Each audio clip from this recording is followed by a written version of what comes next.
गलत बात। माफी मांगने की बजाय गौतम दत्त यदि ये कह रहे हैं कि ऑडियो मेरा नहीं है तो ये तो और भी ज्यादा पाप कर दिया। मैं चैलेंज करता हूं, ये ऑडियो गौतम दत्त का है। दो मंत्रियों के अभी वीडियो वायरल होने लगा था। संजय शर्मा ने एक पुलिस वाले को धमकाया क्योंकि एसी ऑन करके बैठा हुआ था, क्योंकि उनके लिए गाड़ी स्टार्ट करके बैठा हुआ था। ऐसे ही एक मामला गौतम दत्त का है जिसमें आप मुझे ये बताइए, 45 डिग्री से ज्यादा का टेम्परेचर है राजस्थान में, आदमी 5 मिनट बाद वो गस खा के गिर जाएगा। सरकार ने आदेश जारी किया 12 से 4 बजे के बीच में बाहर मत निकलिए, छाया है नहीं, बैठने के लिए जगह नहीं है। एक बेचारा पुलिस का कांस्टेबल गाड़ी में एसी चला के बैठा है और मंत्री आकर डांट रहा, तेरी हिम्मत कैसे होगी, तू एसी चला के कैसे बैठ गया, मर जाए वो। आप अंदर एसी में बैठे हो, आराम कर रहे हो, मीटिंग कर रहे हो, मजे कर रहे हो, नाश्ता कर रहे हो आप, और बाहर आके आप बदतमीजी कर रहे हो। आप राजाओं के राज में भी अपनी प्रजा को, अपने स्टाफ को बाकायदा उतना ही सम्मान दिया जाता है जितना राजा भुगतता था। आप एसी में बैठोगे और कांस्टेबल के साथ आप बाहर आके बदतमीजी कर रहे हो। ऐसे मंत्री राजस्थान में देखने को मिलते हैं। एक दूसरे मंत्री हैं मिस्टर गौतम दत्त, उनके खिलाफ पहले तो पुलिस वाले डरते रहे, खुला माँ बहन तेरी माँ ये कर दूंगा, तेरी बहन ये कर दूंगा, तूने मेरे आदमी को रोका कैसे, बैठाया कैसे, मतलब गालियां रुकी नहीं रही है। और आप तब गालियां दे रहे हैं जब एक अपोजिशन का लीडर मुख्यमंत्री जी के लिए सिर्फ ये गाली तोड़ना दी है, कह दिया तो पूरा राजस्थान उसके पुतले जला रहा है। उन संतों के लिए बात नहीं कर रहा है जिन संतों के लिए अगला लड़ रहा है, अच्छा काम कर रहा है।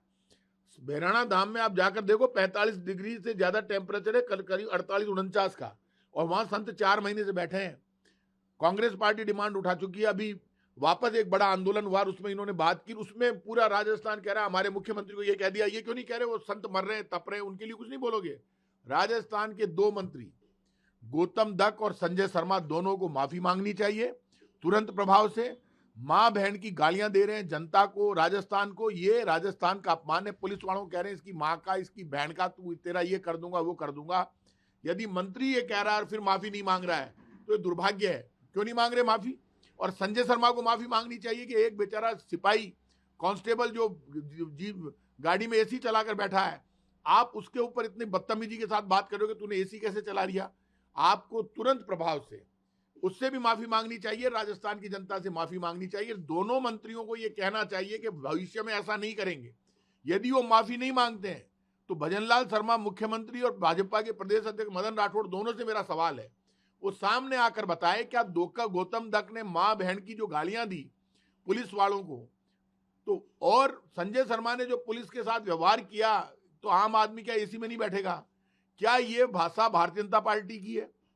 क्या भजनलाल शर्मा की सरकार इसी तरह मां बहन की गालियां देगी और मां बहन की गालियां देकर आप शासन करोगे?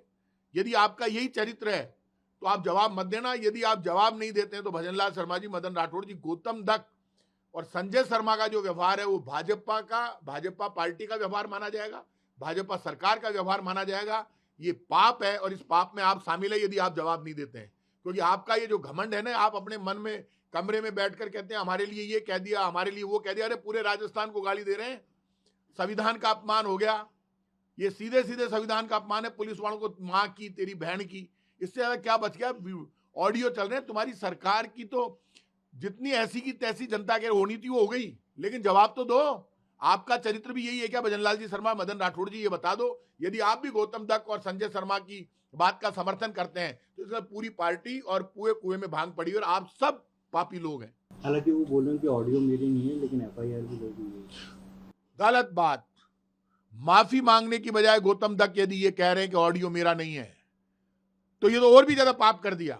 मैं चैलेंज करता हूं, ये ऑडियो गौतम दत्त का है और वो ले आए ऑडियो, असली ऑडियो पेश कर दे।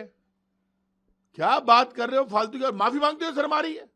माफी मांगने से छोटा होता है आदमी? माफी मांग ले भाई, मैं गुस्से में था और मेरे मुंह से निकल गया। चीफ जस्टिस गवई ने अभी कहा कि कई बार हमारी भाषा भी गलती से निकल जाती है, इसका मतलब ये नहीं है कि हमारी इस तरह की भाषा। उन्होंने माना ना अपनी गलती, तो आप कह दो मैं माफी चाहता हूं, मेरे मुंह से जो भी शब्द निकले माफी मांग लो। माफी मांगने वाला बड़ा होता है। गौतम दत्त को माफी मांग के अपना बड़प्पन दिखाना चाहिए, नहीं तो भजनलाल शर्मा, मदन राठौड़ को माफी मांगनी चाहिए।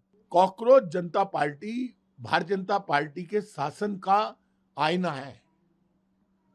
देश में सरकार नाम की कोई चीज नहीं है। नीट पेपर लीक हो जाता है, कोई जवाब देने को तैयार नहीं है। खुलेआम मॉब लिंचिंग की घटनाएं होती है, मां बहन बेटी रो रही है, महंगाई बढ़ रही है। सरकार जनता की सुनवाई नहीं करती, जनता को बोलने का मौका नहीं मिलता। सरकार हर गलती जनता के ऊपर डाल देती है। तब कॉकरोच निकल कर आते हैं, चिल्ला चिल्ला कर कहते हैं। जिनसे हम उम्मीद कर रहे हैं हमारी सुनेंगे, वो खुद की बातें हमें सुनाते हैं, उद्योगपतियों को फायदा पहुंचाते हैं और आम आदमी को कॉकरोच बनाकर रख दिया। इसलिए कॉकरोच पार्टी है। हम जैसे सब लोग कॉकरोच पार्टी के साथ इसलिए खड़े हैं कि जब जनता को आप कॉकरोच बनाकर मारने की कोशिश करोगे, तब तब क्रांति खड़ी होगी। लड़ेंगे, क्योंकि सरकार हमारी नहीं सुनना चाहती, सरकार अपनी सुनाकर हमारे ऊपर सारा भार डालना चाहती है। जब सारा वजन, सारी गलती आप जनता पर डाल दोगे, तब कॉकरोच खड़े होकर जनता से लड़ेंगे, सरकार से लड़ेंगे।